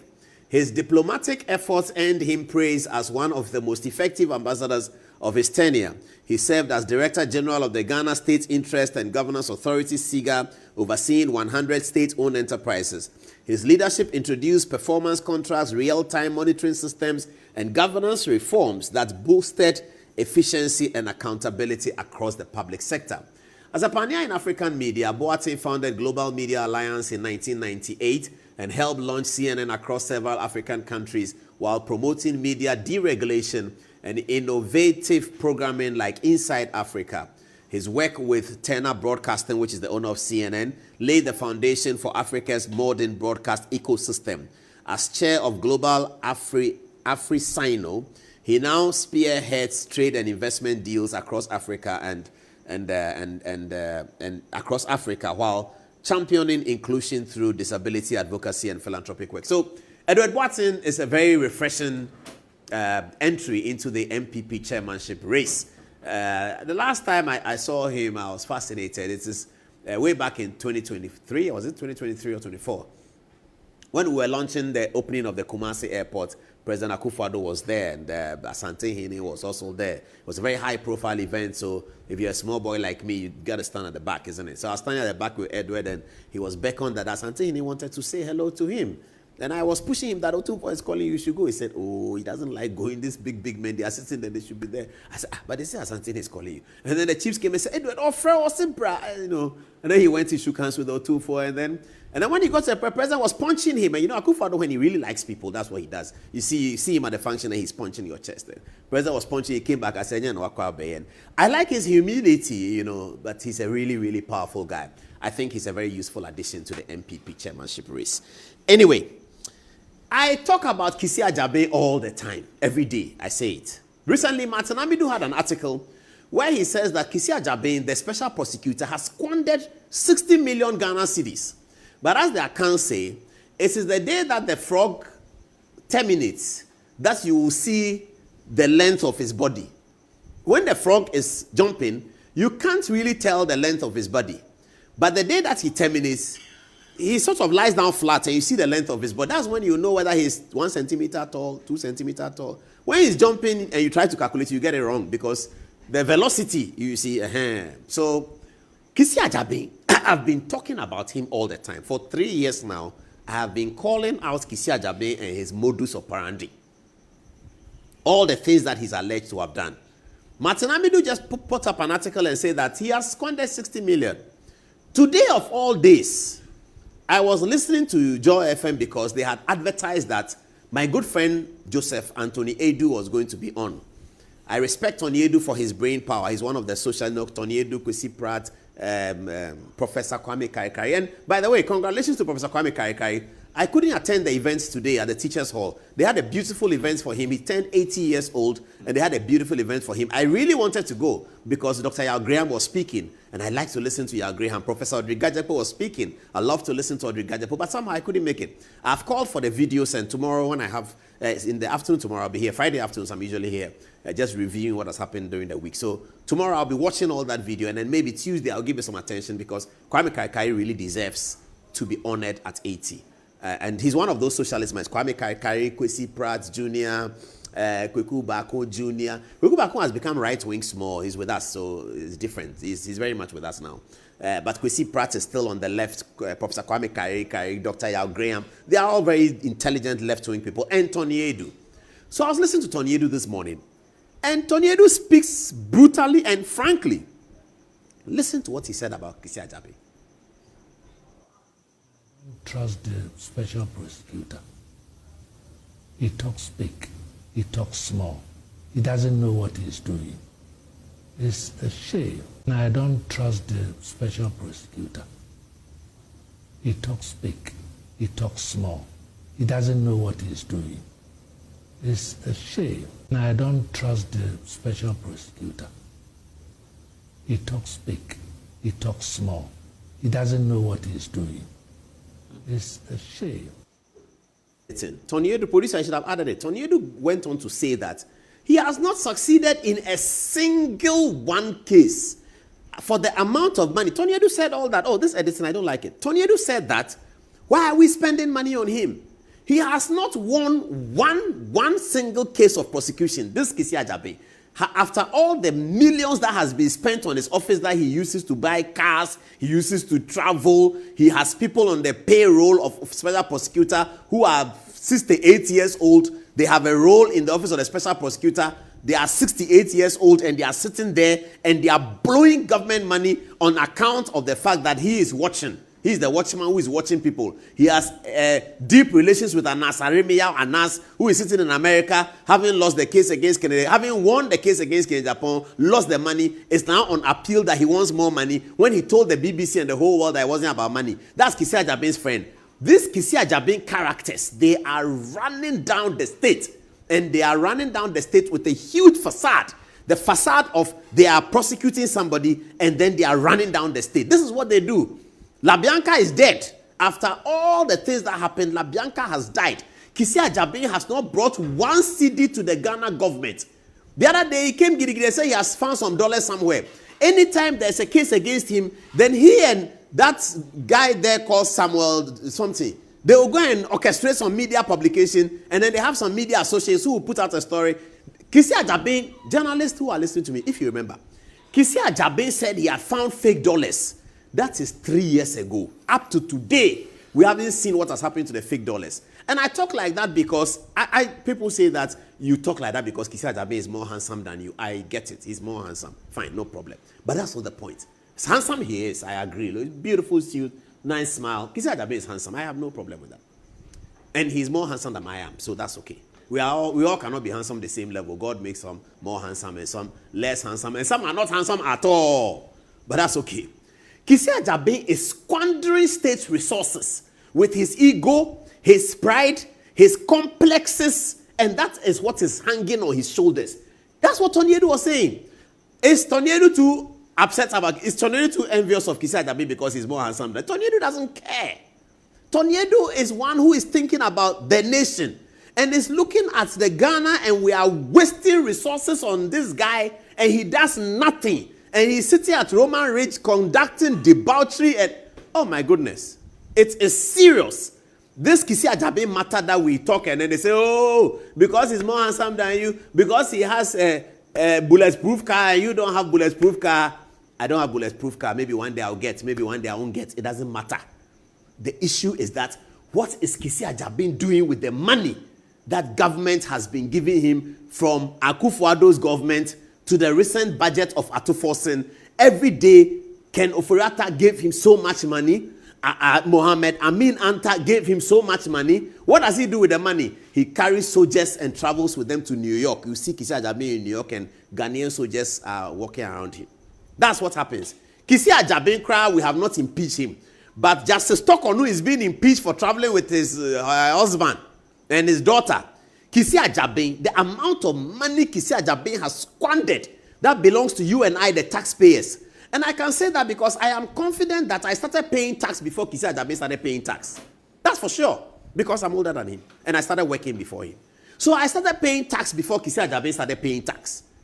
And since I started paying tax and it's going into the chest, that tax and your tax is being squandered on this man who has not brought one CD. One CD. The other day I was on a phone call with Manasseh Azuri. He was investigating something and he called me about it. And at least Manasseh Azuri, I fight with him a lot. But Manasseh Azuri has brought some money to Ghana on his investigations, so no, however he does it. He's brought some 1, 2, 3, 4, 5 millions back to the state's chest.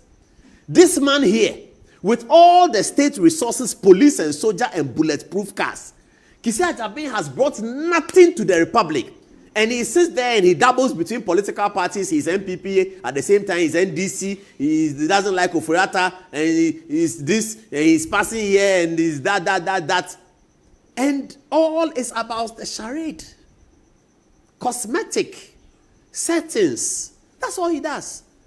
This evening we are sitting down, Kisi Ajaben comes. Oh, I've gone to arrest Mustafa Hamid. Mustafa Hamid has stolen money, so I'm going after him. I don't know the details. Mustafa Hamid's lawyer is here. The Honorable Kwenka is so upset that what is Kisi Ajaben talking about? So when I called them in the afternoon that, look, this thing, what are we doing? What's happening? They said, everything Kisi is saying is not true. I said, are you serious? And he can issue a statement. Let me not talk much. Kwenka is here. Let's go to him and hear the details for ourselves. Honorable, good evening. Good evening, my brother. Kisi Ajaben says your client is a thief. What is the details? First of all, let me say without equivocation, and good evening to your cherished viewers. Mm-hmm. And it's been a while, Paul. Yes. And you are doing a very great job, serving Ghana in a very wonderful capacity, and we all applaud you for your good works you are doing. But let me start by stating that, Paul, there's a Latin expression that says that omnia que ver habet es integritas. I like that. All that a man has is integrity. Mm-hmm. So if you take integrity out of a man, you leave him but nothing on the street. Yeah. My client, all that he has is integrity. So when you touch the integrity, you touch the very core of his existence. And when you touch the core of his existence, you are making efforts to get him out of the world. Mm-hmm. And therefore, every legal means available at our disposal will have to be explored and exploited to ensure that the world knows that our client is innocent of whatever charges you are leveling against him. He says extortion. Now, I will come to that. But Paul, what happened was that sometime in February, the special prosecutor held a press conference, as is usual of him, and stated without equivocation that there was an alleged embezzlement of about 1.3 billion Ghana cedis with respect to my client, the venerable Sheikh Dr. Mustafa Hamid. Please, is a doctor GTech qualified doctor? He's a qualified doctor, a PhD. Okay, no problem. And that they were investigating embezzlement of that amount of money by Mustafa Hamid and his cohorts in that office, spanning between the period 2021 up to 2024. Then, thereafter, nothing happened. And so, we have had to write to the special prosecutor's office, asking him to retract and apologize to our client for defaming him. Oh, I see. That happened. Yes, we wrote that letter. And there was no reply. No response came in. Then, soon after the letter was written, our client got an invitation to the Office of Special Prosecutor, and that it was coming to answer for some embezzlement with respect to UPPF fund, which is the United Petroleum Price Fund that they actually had at the MPA. Okay. Now, when he was invited, and we went with him, the questioning and everything was with regard to the 1.3 billion. Eventually, everything was dropped. They didn't even talk about any 1.3 billion. And then they now moved from there, having defamed our client with about 1.3 billion Ghana cedis alleged to have been embezzled by him. He appears before you and you shift the post and now say that you are investigating him for a different reason other than embezzlement that you had actually stated to the public at a press conference. And what is it? You now say that you are actually investigating him for extortion. Extortion? That is so. Kisi himself was in this meeting? Yes, he actually took part. He said he was briefly there, but he had his delegation, which actually comprised of a number of investigators who did the interrogation.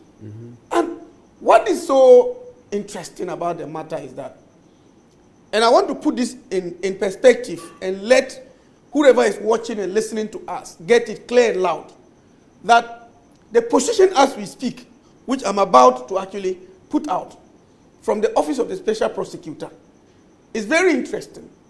This time round, not a dime of public money is involved in the new allegation against our client. No, I don't understand it. Not a pesewa of public money is part of the allegation now against my client. No, he said 1 billion. You went to see him. He didn't talk about the 1 billion. He introduced the new matter. New matter. And now extortion. How much was he talking about? How much has been extorted? The initial one, as I said, was 1.3 billion. Yeah, that's what he told all of us. And then later, he's now shifted the post and he's saying that he's now talking about 280 million. And even that 280 million, Paul, it is not state funds. Not one cedi of that 280 million is state funds.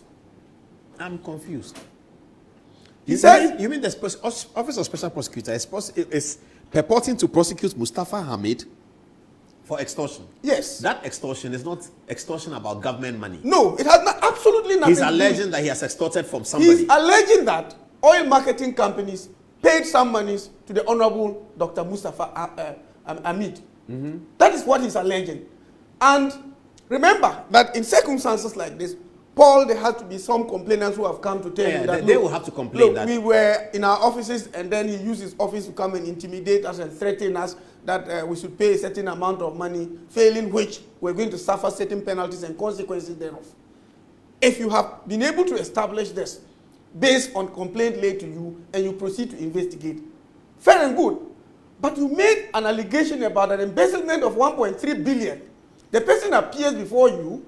You have no scintilla of evidence whatsoever to corroborate your initial allegation. Then you shift the post and now you start talking about the fact that the person has extorted money from oil marketing companies. And that is the charge you are now leveling against him. And even interestingly, Paul, they now again say that even the 280 million, you refer to our client as the kingpin or the main architect of the extortion of 280 million. But you say that he directly received 24 million of the amount. That's about 10%. So the architect, the one who cooked a deal of 280 million, takes 10% of that. Only. That is even the allegation against our client, which in any case is false. But assuming even without admitting that it is true, how will you refer to somebody as a kingpin in circumstances like this and say that that person accepted 10% of the amount of money involved in this? When you in this sense, he's a mastermind. He's charged other people, so maybe 10% went to Mustafa, 1% to the. There are other people. Hold it. I think that when you, I don't want to go to the meat of the matter because we're going to meet him in court. But what is very intriguing for me is the character attack of our client, which has been most unfortunate. And let me tell you one thing, Paul. If there is one person, as a lawyer, I can vouch for his integrity, unblemished public record, and one person who stands for the truth and will fight for Mother Ghana for us to progress, it is the Honorable Dr. Mustafa Hamid. There's no doubt about it. We You can go out there and do your own checks. Yeah, we know him. He was Minister for Information. He's a very strict person. He was a minister for very Zongo. strict person, a disciplinarian. And to the fact that, the extent that I know, I can tell you that there have been even instances in his political career that money given to him to go and spend in politics on the field, he spends the money and later brings back money to those who presented the money to him to say that, look, when I went, I spent, and this is what was left. Unheard of. What I know of is that people go and spend and come back to say that they even spend more. But in his case, there have even been instances where he goes to spend and he brings back money to refund to those who gave the money to him. And I can tell you again that they have fished and fished. They've gone from bank to investigate his children, his wife, everybody looked into accounts, and it's much ado about nothing. They've engaged in a wonderful fishing expedition over a long period just to fix and nail him as if it was an orchestrated act to get him to the wrong and then deal with him in accordance with your power and might. I see that you've issued a statement. Let me tell the producer, please prepare the Mustafa Hamid statement so that I can read it after Kwenka's interview whilst we get into what I'm seeking to say is that, you see, you ought to be extremely careful in life because all of us, probably today, are thinking that it is Mustafa Hamid. And I keep on saying that if you are not on a solid grounding, you don't come to brief the public about a person based on certain mere allegations that you have heard or you have against the person without further checking to get evidence that will nail the person.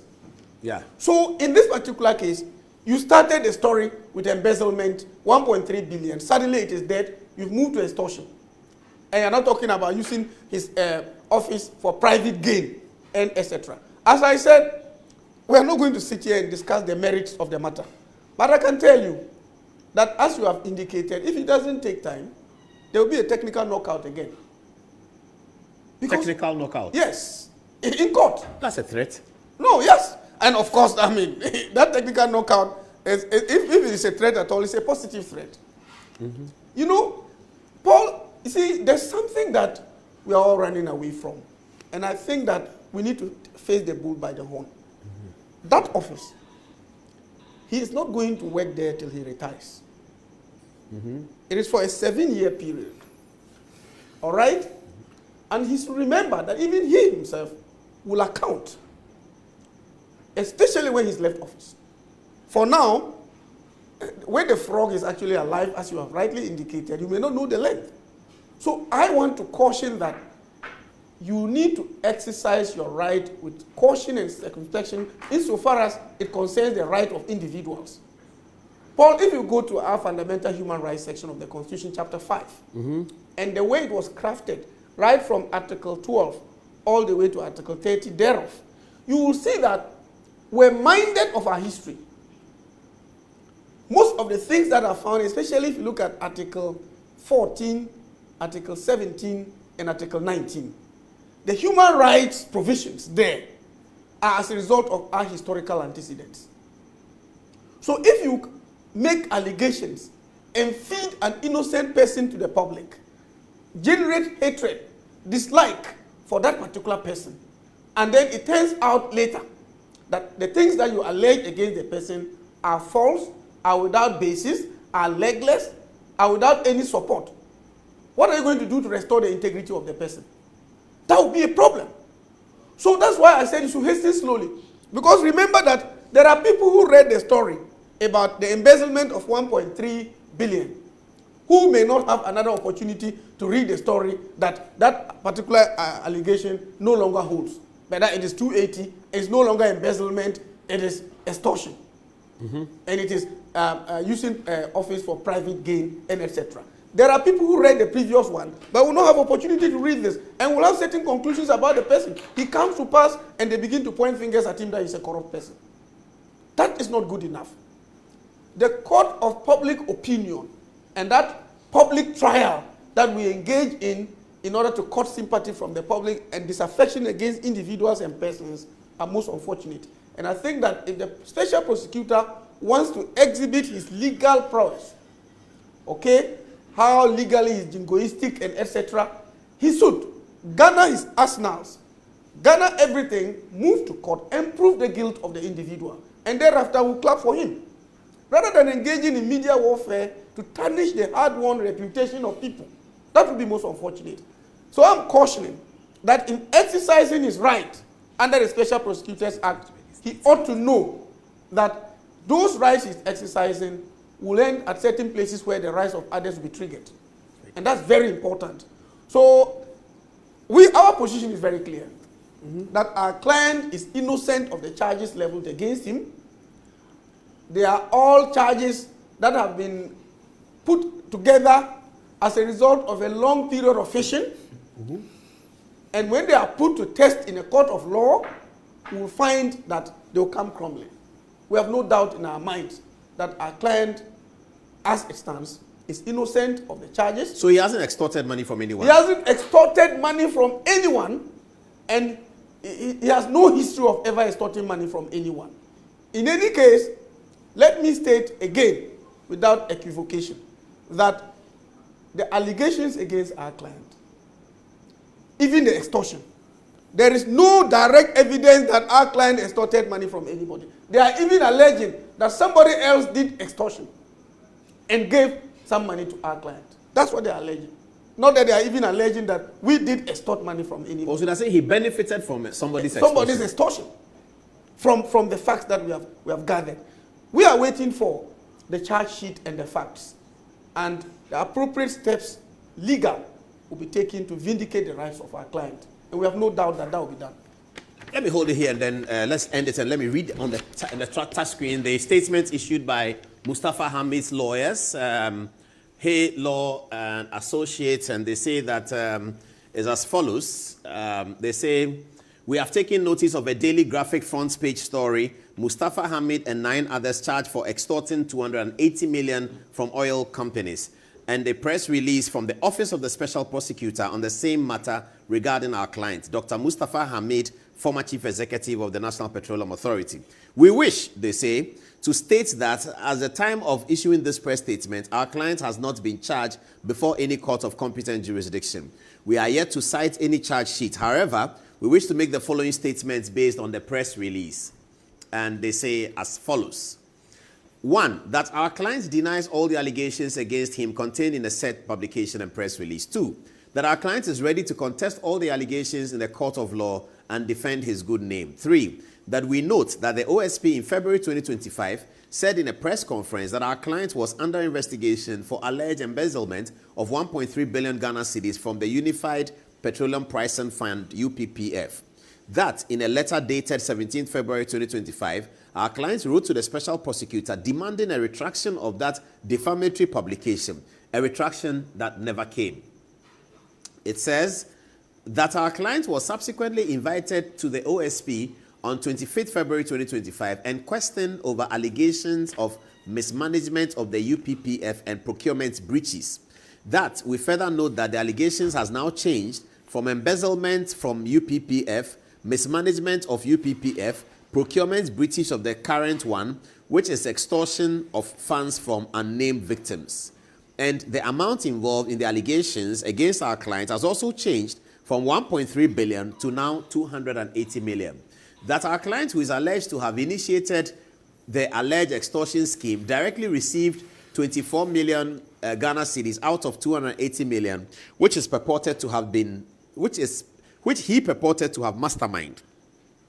That our client categorically denies initiating or being involved in any extortion scheme, either directly or indirectly, in any form or manner, and further denies receiving any personal benefit from any such alleged extortion. That in the nearly 4 years that our client was in charge of NPA, he served the nation with utmost integrity and competence. That, in fact, the internet is replete with positive testimonies from industry players of our client's sterling leadership of the NPA. That indeed his tenure, as supported by official financial records, including audited reports from the NPA, show unprecedented financial growth over the 4 years.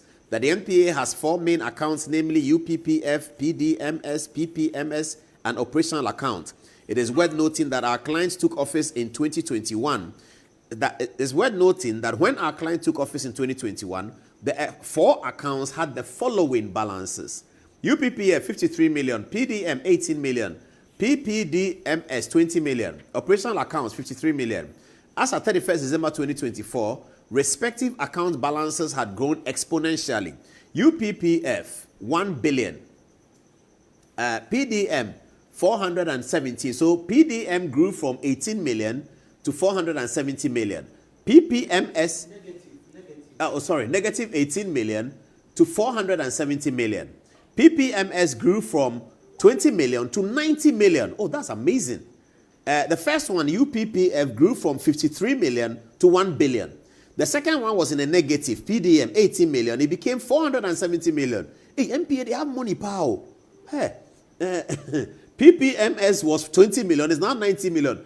Please call Tabaclo. I'm looking for him, eh? MPA have money.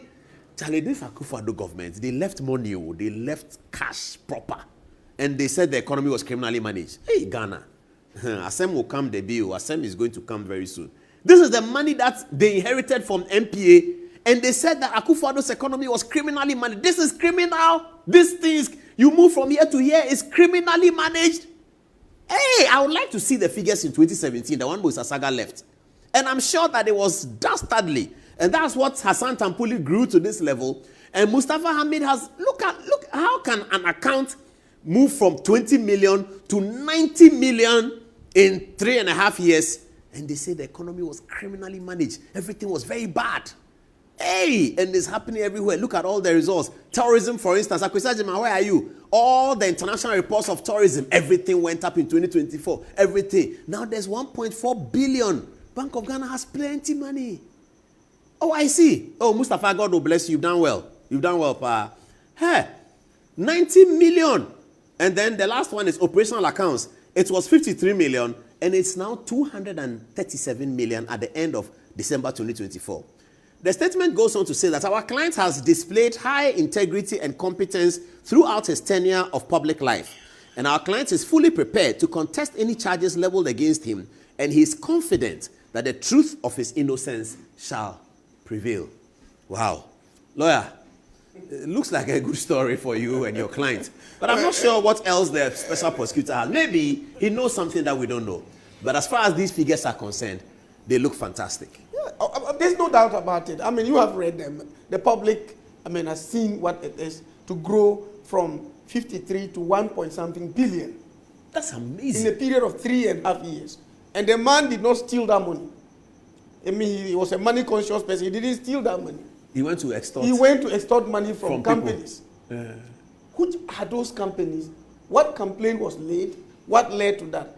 Because as I indicated, Paul, because somebody said that there was 1.3 billion, which never was, he now wants to find any straw to clutch at. That's all about it. But I believe that justice will be served in court. Laura, thank you very much. Igbo Chief is here, so we go to the Igbo Chief interview. Thank you so much. But text messages, we've not done text messages today. We have many. Kobe first. Let's do the lady first. Say ladies first. You two say Kobe first. Minnie is joining us for the first time. Hi, Minnie. Thank you very much. What are people saying? Okay, so let me just go. Louder, please. All right, so from Rafa Hussein Gunu, Sheikh Dr. Mustafa Hamid's integrity is solid. He has an unblemished public record.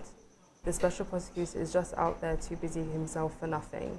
If you want the president to hold you in high esteem, do a clean job and stop fishing this expedition. And from Awudu Tijani Wandani, those familiar with Sheikh's character can vouch for his integrity. He's being targeted due to his outspoken opposition, exemplifying the phrase, "I'll show you where power lies." If politics continues down this path, honest individuals may shy away, ultimately harming our democracy. And from Francis Mensah, Paul, so I understand the whole judicial system in Ghana. Please educate me. You guys have ECO, BNI, police in Chirag. So what is this special prosecutor? Isn't it a waste of resources? Okay, and to you. All right, so Jacoby says, the stock and trade of the OSP has been to garner public sympathy, nil perceived persons with the court of public opinion, win public sympathy and outburst and feel good of himself in his high horse office for now. But as Esquire said, his days are numbered, and the day of reckoning with accountability is near. He should enjoy the public nailing people for him to look good. I can't say less, but he seems useless as the word may be, and lack the basic ethics of his office he is holding. Nana also says, Paul, the OSP is like Kweku and Hansi. He is full of settings. Now, Eli Obama GH says, Mohammed Amin Adam Anta is an impressive politician who possesses excellent leadership qualities. I ardently pray for him to have another chance to serve Ghana as finance minister once more. Finally, Junior Akbar from Tamale says, for now, the good people of this nation will not understand the way and manner NDC government is governing, as they are trying to use propaganda to blackmail us. By the end of this year, going to the next year, the good people of Ghana will now understand that they have voted a bad government. Now back to you, Monique.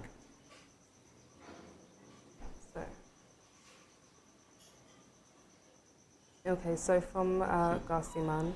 Can you speak louder? Yeah, louder? Okay, cool. So the government keeps claiming they've stabilized the city, yet prices of goods and services keep rising daily. Who exactly is benefiting from this so-called stability? Businessmen can't even access dollars at the official rate from the banks. This is not economic management, it's pure propaganda.